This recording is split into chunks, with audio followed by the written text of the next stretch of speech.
Bonjour à tous et merci de me rejoindre aujourd'hui. La perte d'un conjoint est l'une des expériences les plus déchirantes que l'on puisse vivre. C'est un moment où le sol semble s'effondrer sous vos pieds, où le silence remplace les rires partagés, où chaque journée semble lourde d'un vide impossible à combler. Pourtant, au milieu de cette douleur, il y a des étapes concrètes, humaines et pleines de compassion, qui peuvent vous aider à traverser cette tempête et, petit à petit, à retrouver un sens à votre vie. Aujourd'hui, je vais vous guider à travers 6 étapes essentielles pour survivre et avancer après la perte de votre conjoint.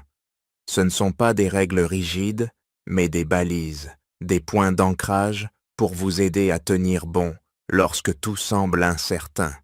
Restez avec moi jusqu'à la fin, car la dernière étape est souvent celle à laquelle on pense le moins, mais elle peut transformer la façon dont vous vivrez les années à venir. Commençons par une étape qui, bien que difficile, est fondamentale. Prendre soin de votre santé. Quand votre conjoint décède, le chagrin ne touche pas seulement votre cœur, il s'infiltre dans votre corps tout entier. Vous pourriez oublier de manger, perdre le sommeil, ou trouver que même les gestes simples, comme vous brosser les dents ou sortir marcher, semblent inutiles. Mais c'est précisément dans ces moments que votre corps a le plus besoin de vous. Le stress du deuil peut affaiblir votre système immunitaire, augmenter votre tension artérielle, aggraver des problèmes existants. Pensez à Marguerite, 84 ans, qui, après avoir perdu son mari, a négligé ses médicaments et sauté des repas. Un jour, elle s'est évanouie au supermarché, non pas à cause d'une maladie, mais parce que son corps criait au secours. Prendre soin de vous, ce n'est pas trahir votre amour perdu. C'est un acte de survie. Mangez quelque chose de nourrissant, même si c'est léger. Faites une petite promenade, même si c'est juste autour de votre maison. Essayez de vous reposer, même si le sommeil ne vient pas tout de suite. Ce sont des gestes simples, mais ils vous rappellent que vous êtes encore là, que vous méritez d'être soigné. Et si vous vous sentez dépassé, n'hésitez pas à consulter un médecin. Parfois, une simple visite peut vous ramener à la réalité et vous donner un peu de stabilité. Prendre soin de votre corps, c'est poser une fondation pour les étapes qui suivront. Maintenant, passons à une étape qui peut sembler pragmatique, mais qui est tout aussi cruciale. Organiser les documents essentiels. Lorsque votre conjoint nous quitte, le monde ne s'arrête pas, même si vous le souhaitez ardemment. Les factures continuent et d'arriver, les comptes bancaires peuvent être gelés, des démarches légales exigent votre attention. Et tout cela arrive alors que votre esprit est embrumé par la tristesse. C'est pourquoi il est important de localiser et d'organiser les documents clés. Le testament, les polices d'assurance, le certificat de mariage, l'acte de décès, les informations sur les comptes bancaires, les pensions, ou encore tout ce qui concerne une propriété. Prenez l'exemple d'Harold, 69 ans, qui a perdu sa femme subitement. Elle gérait tous les papiers, et quand elle est partie, il a mis des semaines à retrouver la police d'assurance, enfouie dans un tiroir. Pendant ce temps, il a payé des frais de sa poche, sans savoir que l'assurance aurait pu l'aider. Cette étape peut sembler froide, mais elle ne l'est pas. C'est une façon d'honorer la vie de votre conjoint, de protéger ce qu'il a construit avec vous. Vous n'avez pas besoin de tout faire en une journée. Commencez doucement, peut-être avec l'aide d'un proche ou d'un conseiller. Créez une liste simple. Gardez tout dans un dossier ou une boîte. Notez les numéros de compte, les mots de passe, les contacts importants. Cela vous évitera des complications inutiles et vous offrira un peu d'ordre dans un monde qui semble chaotique. Si vous trouvez ces conseils utiles, je vous invite à interagir avec nous pour soutenir notre chaîne. Laissez un commentaire avec le chiffre 2 ci-dessous pour nous montrer que vous êtes là, et si ce n'est pas encore fait, abonnez-vous et activez la cloche pour ne manquer aucune de nos vidéos. Votre soutien nous aide à continuer à créer du contenu qui informe et inspire. Poursuivons avec une étape qui touche directement au cœur. Ressentir avant de réparer. Après la perte de votre conjoint, il y a une tentation naturelle de se jeter dans l'action. Trier les affaires, répondre aux appels, organiser les funérailles. Tout pour éviter de sentir le poids du vide. Mais avant toute chose, donnez-vous la permission de ressentir. Pleurez, parlez de votre conjoint, laissez-vous être en colère, perdu, ou même engourdi. Il n'y a pas de bonne ou de mauvaise façon de faire son deuil. Evelyne, 41 ans, a perdu son mari après 52 ans de mariage. Les premiers jours, elle s'est occupée à vider les placards, à faire des courses, en disant à tout le monde qu'elle allait bien. Mais la nuit, elle fixait sa chaise vide, prétendant que tout était sous contrôle. Ce n'est que lorsqu'elle s'est autorisée à pleurer, vraiment pleurer, que quelque chose s'est débloqué. Pas parce que la douleur a disparu, mais parce qu'elle a enfin eu de l'espace pour exister.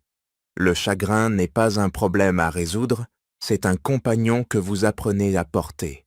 Si vous l'ignorez, il ne disparaît pas, il s'enfuit et ressurgit plus tard, souvent sous forme de colère ou de confusion. Alors, asseyez-vous avec votre douleur. Parlez à votre conjoint dans votre tête, écrivez-lui une lettre, ou simplement fermez les yeux et laissez les souvenirs venir. Ce n'est pas une faiblesse, c'est une force. C'est reconnaître l'amour immense que vous avez partagé et le vide qu'il laisse derrière lui. Ensuite, parlons de l'importance de tendre la main immédiatement. Après le décès de votre conjoint, les premiers jours sont souvent remplis de visites, de fleurs, d'appels. Mais rapidement, la maison devient silencieuse. Les gens s'éloignent, non pas par manque d'amour, mais parce qu'ils ne savent pas quoi dire ou craignent de déranger. C'est là que la solitude peut s'installer, et elle est plus dangereuse qu'on ne le pense. Elle peut affecter votre sommeil, votre mémoire, même votre santé physique. Jim, 77 ans, a perdu sa femme après une longue maladie. Au début, il évitait que les appels, ne voulant pas répéter son histoire. Mais quand les coups de fil ont cessé, il s'est rendu compte qu'il sombrait sans s'en apercevoir. Un jour, un voisin a frappé à sa porte, et ce simple geste l'a ramené à la surface. Tendre la main ne signifie pas tout raconter ou faire semblant d'aller bien. Cela peut être un message rapide, un coup de fil, ou juste répondre à quelqu'un qui prend de vos nouvelles. Vous n'avez pas besoin de parler de votre perte si vous n'êtes pas prêt. Parlez du temps, d'un souvenir drôle, de n'importe quoi. Ce qui compte, c'est de rester connecté. Si vous n'avez pas de famille à proximité, pensez au groupe de soutien, au centre pour seniors, ou même aux voisins. La connexion vous rappelle que vous n'êtes pas seul, même quand le chagrin essaie de vous convaincre du contraire. Si ces idées vous parlent, prenez un moment pour nous encourager. Laissez un commentaire avec le chiffre 4 pour nous dire que vous êtes avec nous. Et n'oubliez pas de liker, de vous abonner et d'activer la cloche. Votre engagement fait une différence pour notre communauté. Abordons maintenant une étape délicate. Évitez les décisions hâtives. Quand votre conjoint décède, il est normal de vouloir tout changer pour échapper à la douleur. Vendre la maison, déménager, donner ses affaires ou même modifier vos finances, tout cela peut sembler être une solution. Mais la vérité, c'est que les décisions prises dans les premières vagues de chagrin sont souvent regrettées. Georges, 76 ans, a vendu sa maison 2 semaines après le décès soudain de sa femme, pensant qu'un nouvel environnement l'aiderait. Mais une fois installé dans un petit appartement, il s'est senti encore plus perdu, regrettant son jardin, ses voisins, la cuisine qu'ils avaient rénovée ensemble. Le chagrin a besoin de temps, et les grandes décisions aussi. Cela ne signifie pas que vous ne changerez jamais rien. Peut-être que vous finirez par déménager ou par trier les affaires. Mais pour l'instant, donnez-vous la permission de attendre. Si des proches vous poussent à agir, expliquez doucement que vous avez besoin de temps. Cela vaut particulièrement pour les décisions financières. Vendre des biens, signer des papiers ou modifier des investissements doit être fait avec prudence, idéalement avec l'aide d'une personne de confiance comme un conseiller ou un ami objectif. Attendre, ce n'est pas stagner, c'est vous protéger. La clarté viendra avec le temps, et quand vous serez prêt, vous agirez avec assurance, pas par impulsion. Enfin, terminons avec une étape souvent négligée, mais qui peut redéfinir votre avenir, reconstruire votre identité. Quand vous perdez votre conjoint, vous ne perdez pas seulement une personne, vous perdez une partie de vous-même. Le peu, nous, que vous formiez ensemble, les routines partagées, les rôles que vous jouiez l'un pour l'autre. Peut-être étiez-vous Jean et Marie, ou simplement nous. Sans ce partenariat, une question surgit. Qui suis-je maintenant?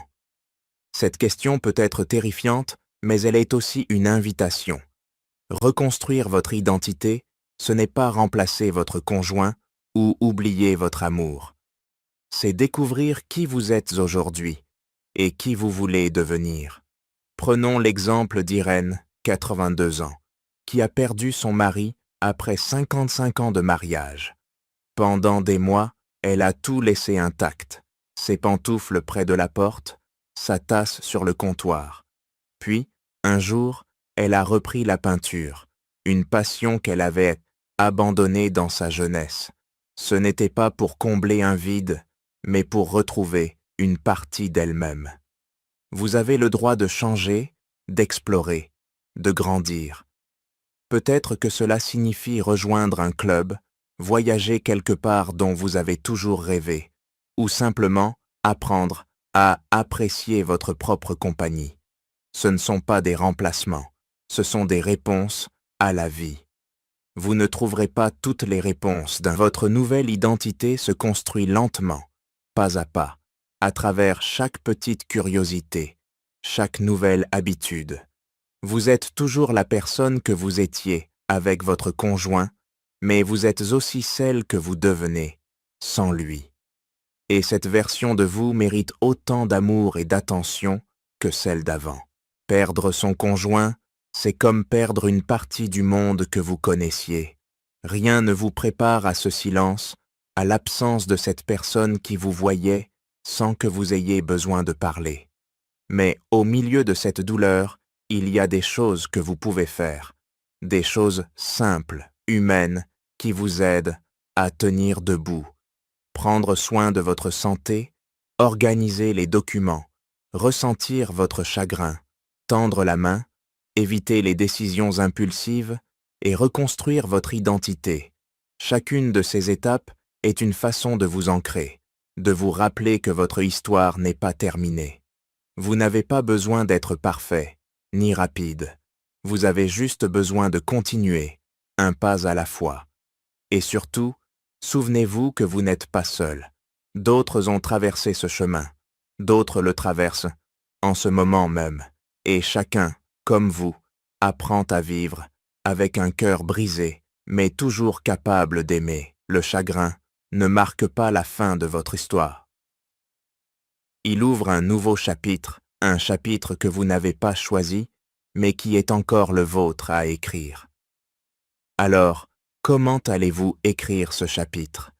Quelles petites choses ferez-vous pour guérir, pour aimer à nouveau, pour vivre pleinement, même après un tel adieu? Merci d'avoir regardé jusqu'au bout. Vos pensées comptent pour nous. Alors partagez dans les commentaires une chose que vous avez apprise aujourd'hui et comment vous comptez l'utiliser dans votre vie. Votre soutien nous motive à continuer. Si cette vidéo vous a touché, likez, abonnez-vous et partagez-la avec ceux qui pourraient en avoir besoin. À bientôt pour une prochaine vidéo et prenez soin de vous.